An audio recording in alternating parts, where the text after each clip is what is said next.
দেখুন, আমি আমার একটা প্রজেক্টে নিয়ে চলে এসেছি।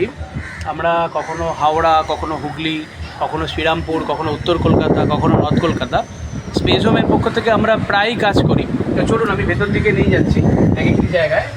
আমি ঢুকতেই, এই ঘরটিতে ঢোকা মাত্রই আমার পেছন দিকে একটি টিভি ইউনিট করেছি এবং এখানে সেলফ করে দিয়েছি। আগামী দিনে এখানে আরও কাজ আছে, যেহেতু এটা আপকামিং প্রজেক্ট। ওপরের দিকে আমি পেছন দিক থেকে নিয়ে যাচ্ছি। পুরো লুভাস দেওয়া হবে পেছন দিকটা, আর কালারের সঙ্গে সমস্ত জিনিসটাই আমরা সব কিছুটাই একটা সামঞ্জস্য রেখে করেছি।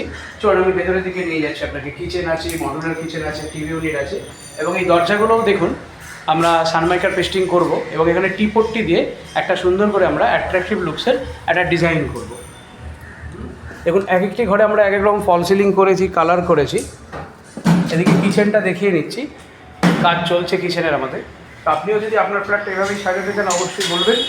মধ্যিখানে চিমনির জায়গা আছে, নিচের দিকে প্রোফাইল হ্যান্ডেল দেওয়া, এগুলো সব।